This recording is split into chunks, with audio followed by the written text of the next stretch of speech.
Is important too, but also how to find that sweet spot. And you can use some tools to do this. YouTube has some great search and suggestion tools for what you can create information about or create content and stories about. So definitely go into those research tabs inside of your YouTube channel.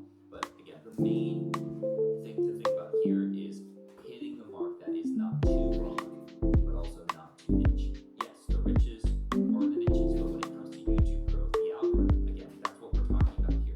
Viral growth happens when you can reach the masses, and content that is too niche does not do that.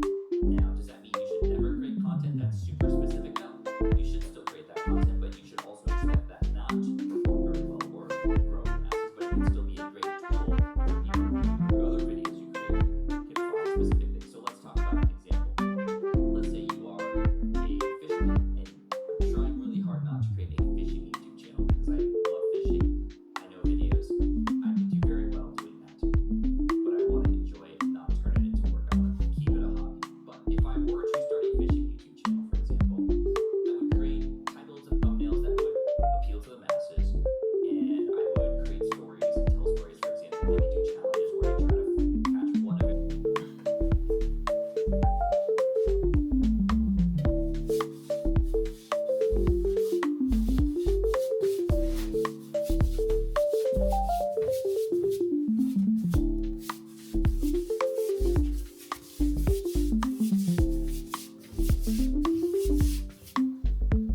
Hi and welcome on my YouTube channel.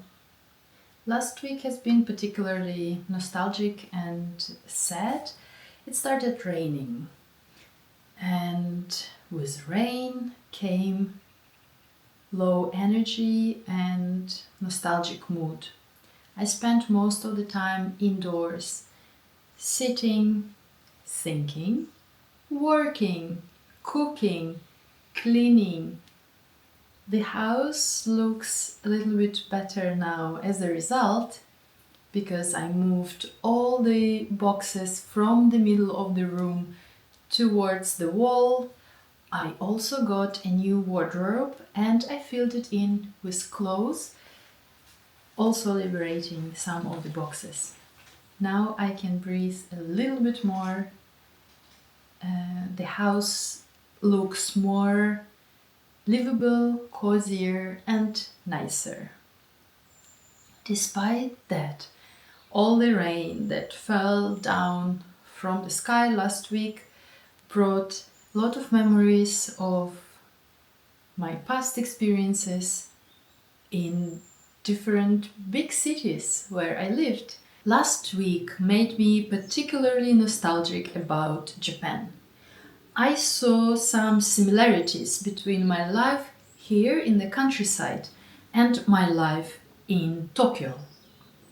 When I moved to Japan, I didn't speak Japanese. I knew something about the culture, but I was not very well versed into cultural codes and the way of living there. I've never felt lonelier in such a huge city, in one of the biggest metropolitan areas in the world. Not knowing the language, not understanding cultural, political context of this country made me feel very lonely and a little bit frustrated for quite some time. And then I decided I have to learn Japanese fast, whatever the cost.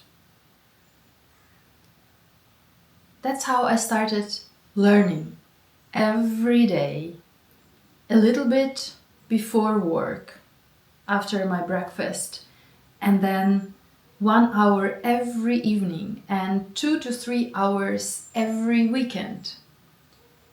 And after a year, I could speak quite decent Japanese. I could understand what is happening in the country, in the city. I felt like I got closer in touch with the place I lived. Here I also feel a little lonely, despite being able to speak French, despite having my friend living in the house just across this little window.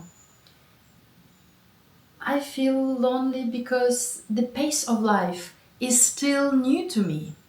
I feel lonely because even though I know a lot of people, but I have not deepened these connections to the level where we can invite each other for tea and dinners. This is a time that I reflect on my choices, on my lifestyle, on my wishes. Despite feeling lonely and despite feeling nostalgic this week, I also felt grateful because living here, I removed a lot of distractions from my life and therefore I can focus on work. I work every day here. If I'm not painting walls, I'm working on my startup and I see more and more progress. Despite working on this project for about a year, I felt I have made very little progress. There are two factors to this. One is analysis paralysis and the desire of being perfect. And the more I was discovering about the topic and the more I was going deep into different facets of the business, I realized that I still did not have enough information. And now, last week, I said to myself, stop. I can never be perfect. I need to launch the product and to validate the real thing with the real customers. And then, as I go along, I can adapt. The second reason I didn't launch my startup